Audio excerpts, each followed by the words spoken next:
Welcome back to Elestrals Academy. Today we're going to be going over how to read cards well. Armed with last lecture's lesson in vocabulary, combining it with this lesson's lecture on literature, you will have the academic edge over many casters. So let's dive in by reading the parts of the card that don't affect gameplay. Next to the name on the card, you may see this symbol of stars. This indicates that the card is stellar, essentially that it has an alternate coloring. This has no effect on gameplay and is simply a statement about the rarity of the card. In the bottom left corner of the card here, you will see set symbols that indicate what set this card came from originally. At the bottom here, there is a bar and some text that tells you what rarity this card is, the illustrator of the card with the artist credit there, and the card code for the card, which indicates the numbering of the card within the set it was printed. There also might be a number here if it is a serial card instead. Now on to the parts of the card that do affect gameplay, what we're really here for today. The first part up top is the name of the card. Every single card has one of these. A card may optionally have a title. A card's identity is the combination of the name and the title.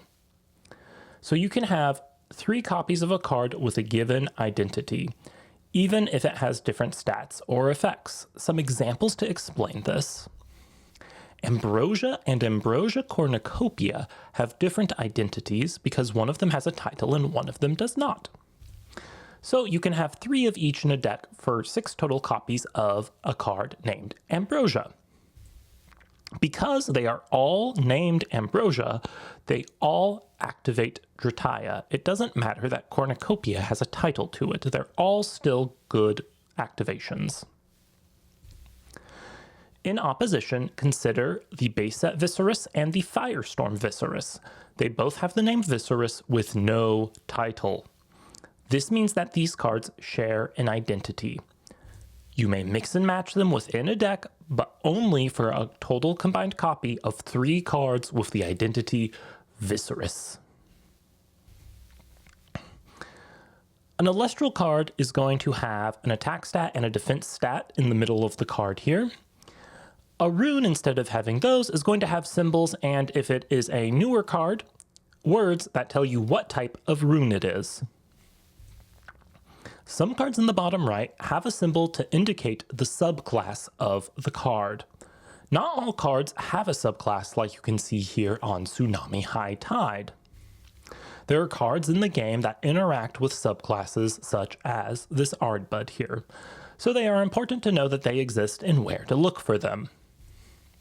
Now on to the juicy part, effect text. Let's start by understanding how you are supposed to read an Elestrals card.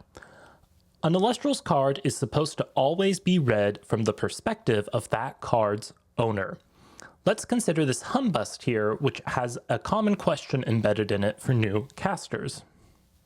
Humbust says, when a player casts a rune, an opponent must send the top 2 cards from their deck to the underworld. It begs the question, if the controller of Humbust's opponent casts the rune, who is the opponent Humbust is referring to? The opponent of the rune caster or the controller of Humbust? Because you always read cards from the perspective of the controller, the opponent Humbust refers to here is always the opponent of the controller of Humbust. To say it more simply, it doesn't matter if the controller of Humbust or their opponent casts a rune. It is always the opponent of the Humbust controller who sends the top 2 cards from their deck to their underworld. Now, there is some inconsistency you might notice in opponent wording on cards. You'll see Humbust says here an opponent, and Barabib says opponents. This is because Elestrals cards are worded with the possibility of a multiplayer format in mind. At the moment, there is not an official rule set on how a multiplayer format is supposed to be played. It is an area of expansion for the game potentially in the future, so you can ignore this slight inconsistency of wording on multiplicity of opponents here. Now, let's look at Poseidon, who says you can Nexus water. When a card says you can, this is an active effect, something that can be activated during your main phase, but not in response to another effect. They must be the start of the chain, which we'll get into more detail in the next lecture. Active effects can only be used once per turn unless the card states otherwise. Next is the matter of Nexus wording. How many water can you Nexus? The answer is exactly 1. Poseidon also specifies a source restriction that it must come from itself. Now let's look at Poseidon's friend, Aphoros. Aphoros also has an active Nexus effect. It can move up to 2 water without a source restriction. It merits reminder that a Nexus is a strict move from A to B, so you cannot swap water spirits under 2 cards with this effect. Aphoros also has a secondary action that starts with when. When in card text means that there is a conditional effect. In this case, it is conditional on Aphoros doing a successful Nexus, which makes the effects linked. When effects do not happen at the same time as the effect that triggers them. More on this in the change lecture, but understand these effects go to limbo and will resolve once everything else that's going on is done.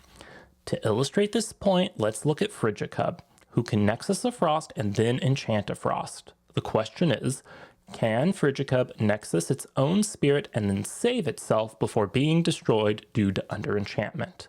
No. Since the conditional enchantment effect happens later, the Frigicub will sadly die from under-enchantment before it can use its conditional effect. We'll dissect this interaction in detail in the next lecture. Receive effects are also conditional effects that exist freely without being linked, such as this Toxion that forces the opponent to expend when it receives.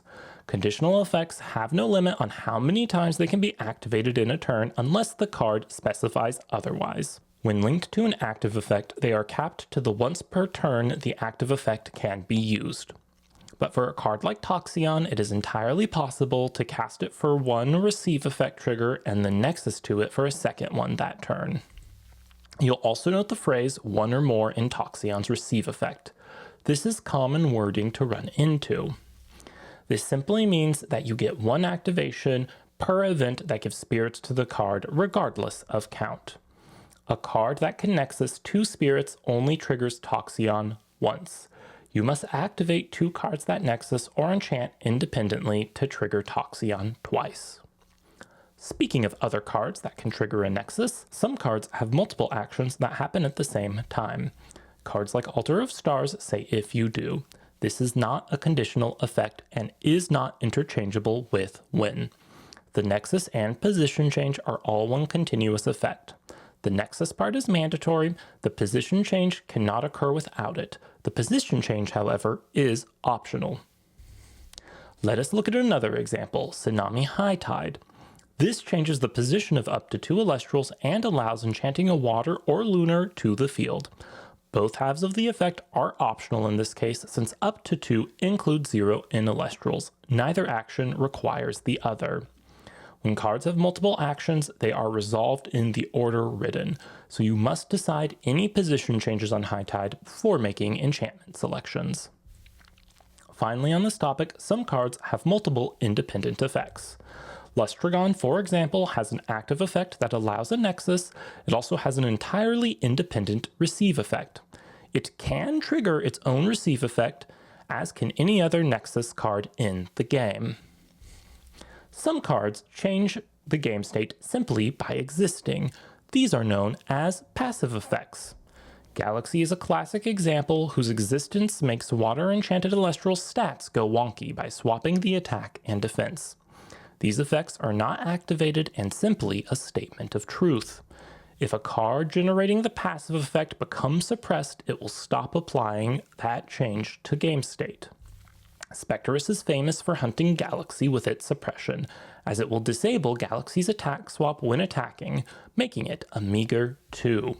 There is, however, another way to create an effect that alters game state, but for a set duration instead. Galaxy Champion of Poseidon has a similar effect to its untitled cousin, but instead of being passive, it conditionally generates a lingering effect. A lingering effect generates a change in game state until a set time, and once in play, cannot be removed even if the card that originally generated it is suppressed, negated, or destroyed. Once active, it's there until the specified end. Spectrus won't be hunting this whale. It is of note that some passive effects, such as Trident of Poseidon, have a passive effect that is only true while a condition is satisfied. Passive effects are never activated, so the passive effect is always there even if it's doing nothing. The moment the conditional component is satisfied, the effect becomes instantly active. Some cards have an activation condition, such as Shield of Achilles, which can only be activated when an attack is declared. Shield also has a cost. You can identify a cost as anything that becomes before the phrase "in order to." In Shield's case, the cost is expending spirits equal to the attack of the Elestrals enchantment cost.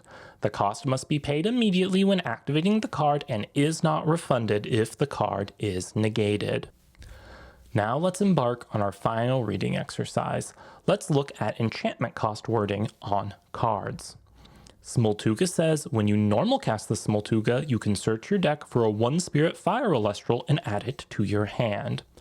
If you're playing with old cards, you might have an older version of this text which reads, with enchantment cost fire instead of 1-spirit fire Elestral. Either way, this means you can add an Elestral that costs exactly 1 fire to your hand, nothing more, nothing less. This is in opposition to Paleoth, that says when this Paleoth is destroyed in battle or by an opponent's card effect, you can search your deck for up to 2 Earth Elestrals that have the same name. An Earth Elestral is any Elestral with Earth in its enchantment cost anywhere, regardless of the other spirits that might be there. Finally, Elestral enchantment costs are not strictly ordered. Consider this Schnark. Schnark can search both Draking and Joblin despite the enchantment costs being in a different order. They are both valid targets. There we go. With that, you should have all the core knowledge you need to parse your way through the text of an Elestrals card and understand how it works. However, if you want to fully control the battlefield with your academic prowess, you're going to need the power of chronomancy to understand chains and timing in battle. For that, you'll have to join me in the next lectures to wrap your head around chains, limbo, and all the beautiful bits of timing in Elestrals. I hope to see you there. Subscribe if you found this video useful, and happy casting.